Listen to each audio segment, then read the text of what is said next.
Before the universe took shape, before mountains rose to meet the sky and rivers carved their way through the earth, there was nothing but a dark, silent void. Imagine a world suspended in utter darkness, a place where not a whisper of life existed. There were no stars, no rivers, no warmth, just a vast emptiness. An emptiness so deep and formless it seemed impossible that anything good could ever emerge from it. However, a miracle happened. From out of this void emerged Viracocha, the great creator, a figure who commanded power beyond comprehension. He stood alone in the darkness, observing the chaotic abyss around him, and knew something had to change. Viracocha didn't waste any time. With a commanding sweep of his will, he began shaping the land. His first act was to raise the towering Andes Mountains, molding their peaks and valleys with purpose. Valleys stretched out beneath his hands, cradling streams and rivers that would soon burst with life. He carved out the coasts where waves would eventually crash, and his touch gave form to the deserts and fertile plains. Viracocha's work was deliberate. He was not just crafting scenery, he was setting the stage for an ordered existence. Yet, Viracocha's world was empty without beings to populate it. His first attempt at life came in the form of giants, enormous creatures made of stone. These giants lumbered across the earth, towering over the landscapes he had created. However, they were unruly, defiant of Viracocha's order. They ignored the purpose they had been given, trampling on the natural world and bringing chaos where there was meant to be harmony. Displeased, Viracocha couldn't allow this disorder to continue. So, in a wave of anger and disappointment, he unleashed a cataclysmic flood. Torrents of water surged across the land, swallowing the disobedient giants and wiping away all that was left of his flawed first creation. When the floodwaters finally receded, Viracocha was left with a blank slate. This time, he knew he had to be more thoughtful and meticulous. His goal wasn't just to create life, but to establish a world where balance and respect for nature reigned. He crafted new rivers that sparkled in the sunlight, forests that whispered with the wind, and plains that would one day ripple with fields of crops. The world was vibrant, brimming with potential, but it was still missing one thing. With the world freshly crafted and the floodwaters now a distant memory, Viracocha knew his work wasn't done. He had made a beautiful and vibrant landscape, but he understood that maintaining this harmony required more than just a watchful eye. It needed guardians, beings with the power and wisdom to oversee the natural forces he had set into motion. So, Viracocha created the first gods, each with a specific domain, to ensure balance and order. Inti, the sun god. The first and perhaps the most radiant of Viracocha's creations was Inti, the god of the sun. Inti burst forth with an aura of warmth and light that made the world come alive. When he ascended into the sky, his golden rays transformed barren fields into fertile lands, giving life to crops and ensuring the prosperity of the Inca people. It's no wonder Inti became such a revered figure. The Inca knew that without his light, their existence would be bleak and fruitless. Inti's presence was a daily miracle, a reminder that the sun was the giver of life, a force that demanded both gratitude and respect. Inti was depicted as a regal, radiant figure with skin that glowed like molten gold and eyes that shone with the intensity of a summer sun. His flowing robes were the color of the brightest sunlight, and a massive golden disc crowned his head, representing the sun itself. In his hands, he carried golden rays that he could cast upon the world, bringing both life and heat. Mama Quilla, the moon goddess. To complement Inti's brilliance, Viracocha created Mama Quilla, the goddess of the moon. Her soft silver glow was a stark contrast to Inti's blazing light, but it was just as essential. Mama Quilla ruled the night sky, bringing a sense of calm and order to the darkness. She was the protector of women and the guardian of marriage and family, her influence guiding both the cycles of nature and the rituals of human life. Her phases were carefully observed, marking the rhythms of planting and harvest, and her presence was a comfort to those who found peace under her gentle light. Mama Quilla was a vision of serene beauty, with silver hair that cascaded like moonlight over her shoulders and eyes that shimmered with a gentle, otherworldly glow. Her skin had a pale, almost luminous quality, and she wore flowing robes of soft white and blue that seemed to ripple like moonlit water. A delicate crescent moon rested on her forehead, and she often held a silver chalice, representing the moon's phases. Pachamama, the earth goddess. Next came Pachamama, the nurturing spirit of the earth. Her creation was a necessity. Viracocha knew that without a benevolent mother figure to care for the land, the world would never thrive.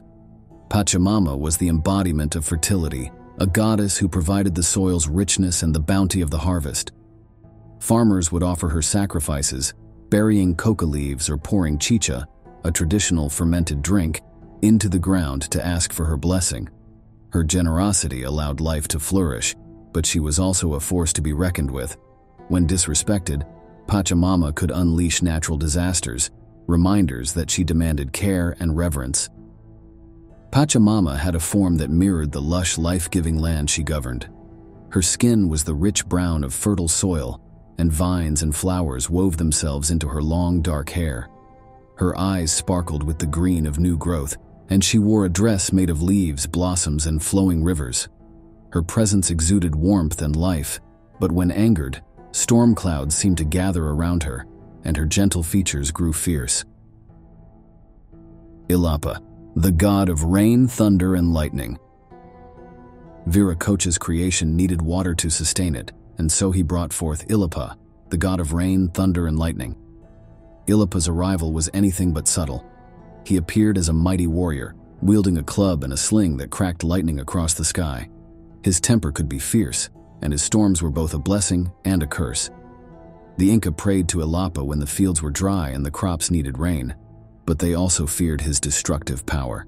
Illapa kept the world hydrated and fertile, but he also reminded humanity of nature's raw, untamed strength. Illapa was a towering, muscular figure, clad in armor made of glistening storm clouds, with lightning crackling around his body. His hair was wild and dark, like storm-tossed waves, and his eyes flashed with blue-white light. He carried a heavy club carved from obsidian, and a sling rested at his side, ready to hurl bolts of lightning. When he moved, the air seemed to charge with electricity, and thunder rumbled in his wake. Myricocha, the sea goddess. Understanding the importance of water in all its forms, Viracocha created Myricocha, the goddess of the sea. Myricocha was a protector of sailors and fishermen, a source of life for coastal communities. Her waters teemed with fish and provided nourishment, but she also held the power to wreak havoc with tidal waves and storms. Her domain extended to lakes and rivers, and she was invoked to keep the waters calm and bountiful. People who depended on the ocean made offerings to her, hoping she would keep their journeys safe and plentiful. Myricocha was a graceful, fluid figure with hair that flowed like ocean waves, constantly shifting from deep blue to shimmering turquoise. Her eyes were the color of the sea, sometimes calm and clear, other times dark and stormy. Her dress seemed to be made of flowing water, adorned with seashells and pearls that caught the light. She often held a trident or a conch shell, symbols of her power over the ocean's depths. Supay, the god of death and the underworld. The balance of life required a guardian of death, and so Viracocha created Supay, the god of the underworld, known as Ukupacha. Supay ruled over the spirits of the dead, and his realm was a shadowy place filled with both mystery and fear. The Inca had a complicated relationship with Supay. He was both a necessary figure in the cycle of life and a source of dread. Miners who often disturbed the underworld with their work made special offerings to Supay to avoid accidents or curses. His presence was a reminder of mortality and the spiritual trials that awaited in the afterlife. Supay was a shadowy, sinister figure, with skin the color of ash and eyes that burned with a deep, unsettling red. His long, tangled hair was black as night, and he wore a cloak woven from shadows and smoke. His hands were clawed, and he carried a staff adorned with the skulls of the dead. When Supay appeared, the air grew cold, and an eerie silence settled over the land, as if the world itself were holding its breath. Con, the god of rain and wind. Next, Viracocha created Con, a god who controlled the rain and wind that swept across the coastal deserts. Con's role was to balance the dry and humid climates, ensuring that neither extreme overwhelmed the land. His power was subtle but vital, affecting weather patterns that could make or break the agricultural cycles. The people who lived in regions dependent on his gifts were careful to honor him, for Con's temper could bring both life-giving rain and relentless storms. Con had a slender, almost ethereal form, with skin that seemed to shimmer like desert heat waves. His hair blew around him in an invisible wind, constantly shifting between gusts of silver and whispers of sand. His robes were light and flowing, made of mist and swirling air currents. He carried a staff made from driftwood, and when he exhaled, a warm breeze or a fierce wind would blow, depending on his mood. Apu, the mountain spirits. Finally, Viracocha breathed life into the Apus, spirits that dwelled in the majestic Andes Mountains. Each mountain had its own Apu, a guardian spirit that protected the surrounding land and its people. These mountain gods were revered in ceremonies, and offerings were made at their peaks to gain their favor. The Apus were powerful protectors, but could also bring down wrath if disrespected. The mountains were seen as living entities, each Apu playing a crucial role in the health and spiritual balance of the land. The Apus were mighty, towering spirits whose forms reflected the mountains they guarded. Their skin was rugged and stone-like, with veins of precious metals glinting beneath the surface. Their eyes were deep and ancient, full of the wisdom of the ages. Some Apus wore cloaks of snow and ice, while others were adorned with lush greenery and cascading waterfalls.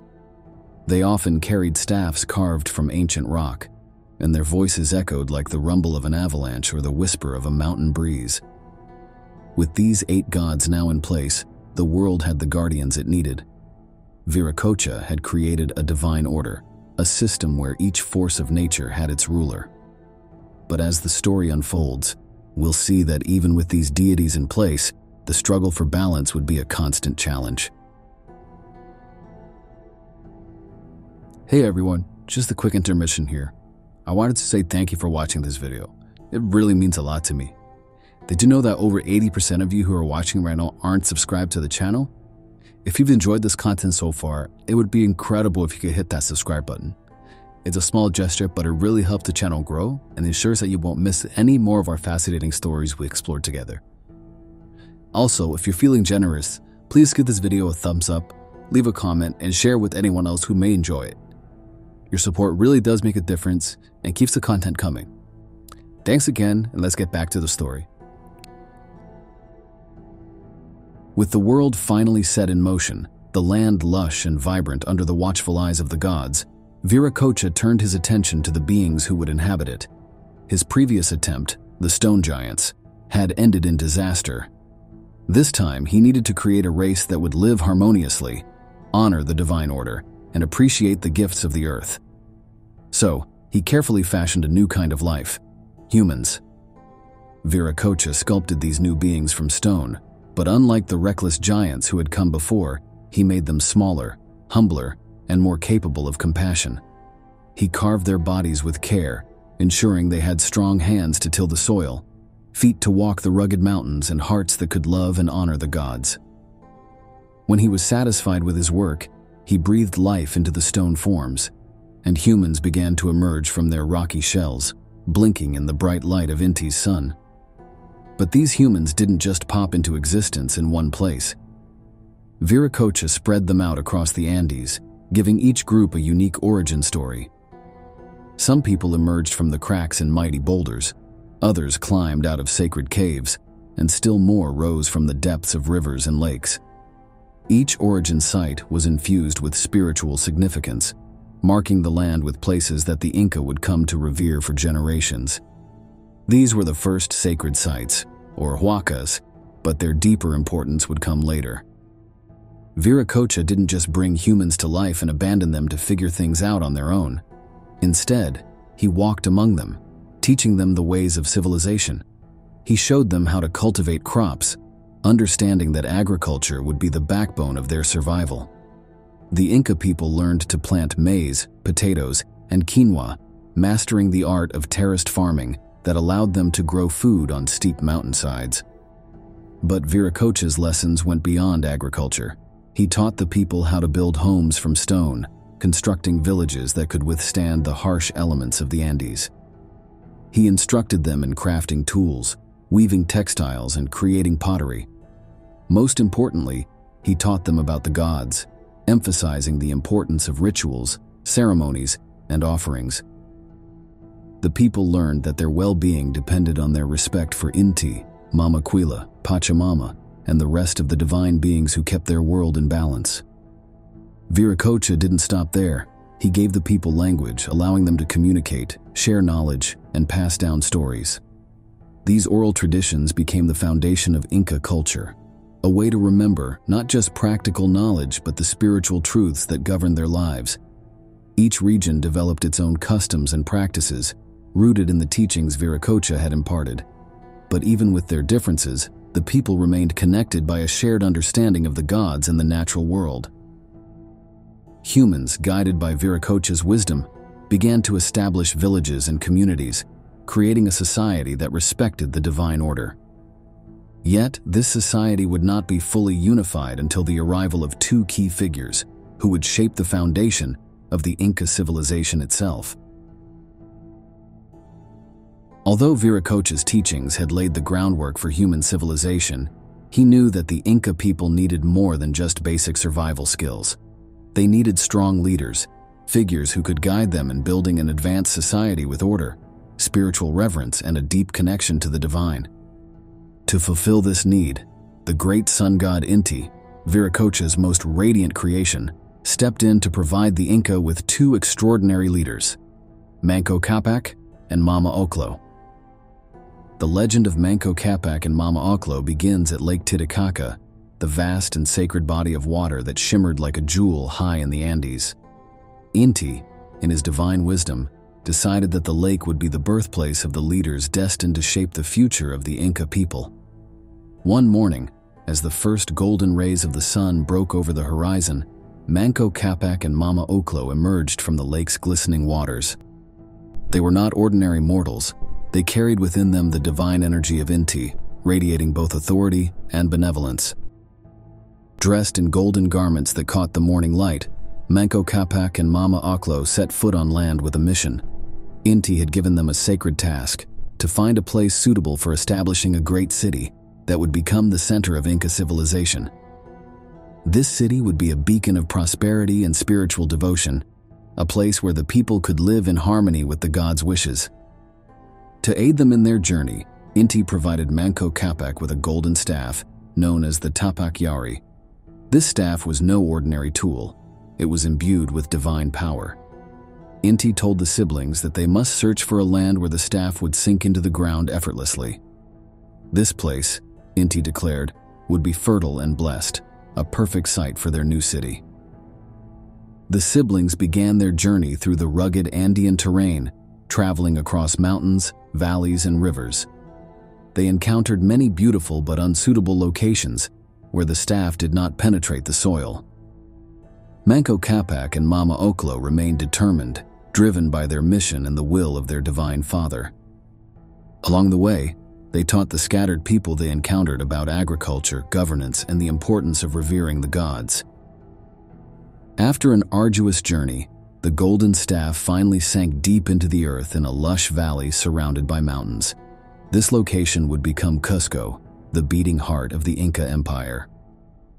Manco Cápac and Mama Ocllo knew they had found the land that Inti had promised, and they wasted no time in establishing their new city. Manco Cápac, as the first Sapa Inca emperor, taught the people how to construct terraces for farming, how to organize themselves into a cohesive society, and how to build structures from stone that would withstand earthquakes. He was a wise and just ruler, leading with both strength and compassion. The people revered him as a divine figure, and his word became law. Meanwhile, Mama Ocllo took on the role of a nurturing mother figure, teaching the women how to spin and weave, manage households, and raise children who would grow up to honor the gods.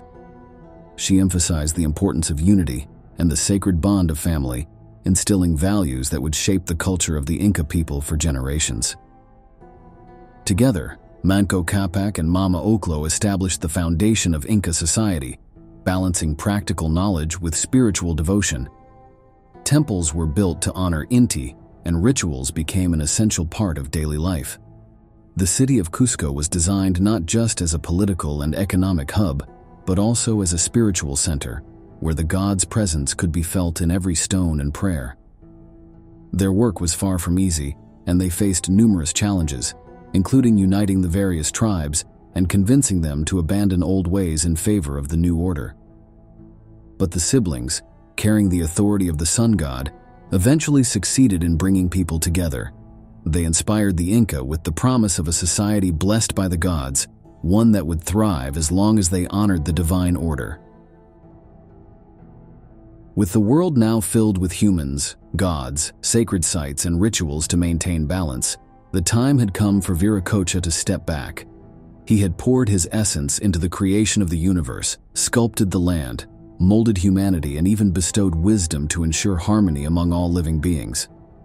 But as a creator god, Viracocha knew that his role wasn't to micromanage the world he had made. Instead, he had faith in the guardians and deities he had established to uphold the natural order. The final phase of Viracocha's journey began quietly. In the cool, early hours of a morning mist, he descended from the high Andes and walked across the land he had formed with such care. His steps were deliberate, and wherever he went, people whispered of miracles and teachings left in his wake. The Inca people, those fortunate enough to see him, described Viracocha as a bearded man wearing simple robes, humble in appearance, but with a presence that felt ancient and powerful. He traveled through valleys and mountains, visiting the villages he had helped create. He blessed the people one last time, offering final words of wisdom and guidance. He spoke of kindness, unity, and respect for the gods. Many of these teachings were passed down through oral tradition, shaping the Incas' moral and spiritual values. Some villages claimed that Viracocha even healed the sick or performed acts that defied explanation, leaving those who witnessed them in awe. Before he left, Viracocha made a promise that would echo through generations. One day, if his creation fell into disorder, he would return to set things right. This prophecy became a core part of the Inca belief system, a source of both hope and caution. It was said that his return would be marked by great changes, a divine intervention that could restore harmony or bring consequences to those who had dishonored the gods. The prophecy of Viracocha's return also left the Inca with a deep sense of spiritual responsibility. They knew that their actions had to align with the order he had established, or risk the Creator God's wrath. This promise, whether taken as hope or a warning, loomed over their rituals and daily practices, shaping their sense of duty to the divine. Viracocha's last known destination was the coast of what is now modern-day Peru. He reached the shores of the Pacific Ocean, where the waves stretched out like an endless expanse of silver. Standing there, looking out over the waters, Viracocha made his final departure. Some legends say he simply walked into the sea, his figure fading into the horizon, while others claim he boarded a boat made of reeds and vanished into the west, never to be seen again. The ocean became a symbol of Viracocha's mysterious disappearance, a boundary between the world of the known and the unknown. Fishermen would whisper prayers to him as they set out on their boats, believing that the great Creator still watched over them from the waves. Even though Viracocha had vanished, his presence was felt everywhere. The landscape, shaped by his divine hand, held traces of his work. The Huacas remained as a spiritual link to his legacy, and the gods he created continued to rule their domains. The Inca rulers, or Sapa Incas, saw themselves as extensions of Viracocha's will, tasked with maintaining the harmony he had envisioned. They built temples and monuments in his honor, offering sacrifices to thank him for his creation and to seek protection for their people. Viracocha's story was not just a legend. It was a living part of Inca culture, embedded in their rituals and their sense of duty to preserve the world.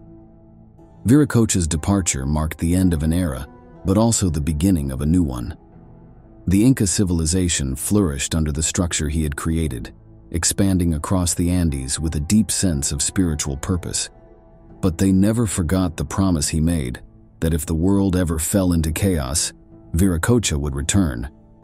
It was a promise that kept them vigilant, aware of their role in maintaining harmony, and always striving to honor the gods. As time went on, the Inca would face challenges, both natural and human-made. Yet, the memory of Viracocha, the creator who emerged from darkness and brought light and order to a chaotic world, remained a source of strength and faith. His story, like the world he shaped, was one of creation, destruction, and the hope of renewal.